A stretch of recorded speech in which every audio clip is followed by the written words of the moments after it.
रुके रुके रुके रुके, आपको एक बड़ा झटका लगने वाला है। अगर आप इजराइल के समर्थक हैं तो और भी ज्यादा बड़ा झटका लगेगा। अगर आप इजराइल को एक शांति प्रिय देश मानते हैं तो आपको बड़ा झटका लगने वाला है। खबर क्या है पहले आप वो जान लीजिए। देश के प्रधानमंत्री नरेंद्र मोदी ने फलस्तीन का साथ दिया है, फलस्तीन के साथ खड़े रहने की बात कही है। अब खबर क्या है वो मैं बताता हूं आपको। प्रधानमंत्री नरेंद्र मोदी ने गुरुवार को फिलिस्तीन के राष्ट्रपति महमूद अब्बास से बात की फोन पर। खुद पीएम मोदी ने ट्वीट कर ये जानकारी दी। प्रधानमंत्री ने लिखा कि भारत फिलिस्तीन के लोगों की मदद जारी रखेगा। भारत फिलिस्तीन के लोगों की मदद जारी रखेगा। साथ ही पीएम मोदी ने क्षेत्र में बिगड़ती स्थिति पर भी चिंता जाहिर की। फिलिस्तीन प्राधिकरण के अध्यक्ष महमूद अब्बास से बात करते हुए पीएम मोदी ने अल अहली अस्पताल पर हमले को लेकर गहरा दुख जताया। और भी आगे बताता हूं, पीएम मोदी ने लिखा, फिलिस्तीनी प्राधिकरण के राष्ट्रपति महामहिम महमूद अब्बास से बात की। गाजा के अल अहली अस्पताल में नागरिकों की मौत पर अपनी संवेदना व्यक्त की। हम फिलिस्तीनी लोगों के लिए मानवीय सहायता भेजना जारी रखेंगे। क्षेत्र में आतंकवाद, हिंसा और बिगड़ती सुरक्षा स्थिति पर अपनी गहरी चिंता साझा की। मैंने इजराइल फिलिस्तीन मुद्दे पर भारत की लंबे समय से चल रही सैद्धांतिक स्थिति को दोहराया। लंबे समय से चल रही सैद्धांतिक स्थिति को दोहराया। इससे पहले प्रधानमंत्री ने गाजा अस्पताल पर हमले के लोगों की मौत पर बुधवार को दुख व्यक्त किया था। उन्होंने कहा कि संघर्ष में आम नागरिकों का हताहत होना गंभीर चिंता का विषय है और इसमें शामिल लोगों को जिम्मेदार ठहराया जाना चाहिए। आप सभी जानते हैं कि जो गाजा के अस्पताल में जो इजराइल के लोगों ने, इजराइल के सैनिकों ने हमला किया था, उसमें कई बेगुनाहों की मौत हुई थी, कई बेगुनाह बच्चे की मौत हुई थी, कई मासूम औरतों की मौत हुई थी, कई लोगों की मौत होगी जो वहाँ पर सडन लिए हुए थे, जो वहाँ पर इलाज कराने आए थे। कई लोगों की मौतें हुई। लेकिन एक बात जानते हैं, जिस तरह से पिछले दिनों हमास ने इजराइल पर हमला किया और फिर बदले की आग में जिस तरह से इजराइल के सैनिकों ने फ़लस्तीन पर हमला किया, फ़लस्तीन के लोगों को अपना शिकार बनाया, उसके बाद से पूरी दुनिया दो हिस्सों में बट गई। कुछ लोग इजराइल के साथ खड़े हुए तो कुछ लोग फ़लस्तीन के साथ।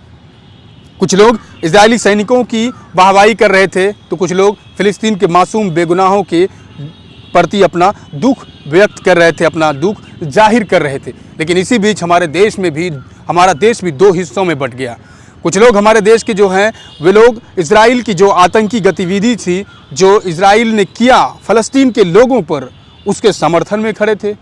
कुछ लोग जो है इजराइल में जो किया जा रहा है, फ़लस्तीन में जो किया जा रहा है इजरायली सैनिकों के द्वारा, उसको लेकर के चिंता जाहिर कर रहे हैं। लेकिन कुछ टाइप के लोग हैं जिनके लिए मैंने कहा, वो कह रहे हैं कि हमें फ़लस्तीन ने आज तक दिया ही क्या जो हम फ़लस्तीन के साथ खड़े रहें, हमें इजराइल के साथ खड़े रहना चाहिए, हमें इजराइल के साथ खड़े रहना चाहिए। लेकिन उनको इतिहास की कोई जानकारी ही नहीं है, इतिहास के बारे में कुछ पता ही नहीं है। हमारा देश शुरू से ही मजलूमों के साथ खड़े रहा है, हमारा देश शुरू से ही बेसहारा का सहारा दिया है, हमारा देश हमेशा ही कमज़ोर लोगों के साथ खड़ा रहा है। हमें इस बात की जानकारी होनी चाहिए, हमें और उन लोगों को भी इस बात की जानकारी होनी चाहिए कि हमारा देश हमेशा से फ़लस्तीन के बेगुनाह लोगों के साथ खड़ा रहा है, फ़लस्तीन के कमज़ोर लोगों के साथ खड़ा रहा है। हमेशा से महात्मा गांधी से लेकर के अटल बिहारी वाजपेयी तक, पंडित जवाहरलाल नेहरू से इंदिरा गांधी तक, सभी ने फ़लस्तीन का साथ दिया है। यहाँ तक कि अटल बिहारी वाजपेयी ने कहा है, अटल बिहारी वाजपेयी ने यहाँ तक कहा कि अरबों की जिस ज़मीन पर इजराइल ने कब्ज़ा किया है वो उसे खाली करनी पड़ेगी। आपने सुना होगा, वीडियो बहुत वायरल हुआ है। तो इस बात को समझने की ज़रूरत है। और हमारे देश के प्रधानमंत्री ने भी जो इसमें एक बहुत बड़ी बात कही है, वो लोगों के जानने की ज़रूरत पड़ी है। बहुत बड़ी बात है ये। फिर से मैं पढ़ के दिखाता हूँ। मैंने इजराइल फ़लस्तीन मुद्दे पर फ़लस्तीन के मुद्दे पर भारत की लंबे समय से चली आ रही सैद्धांतिक स्थिति को दोहराया है। ये देश के प्रधानमंत्री ने कहा है।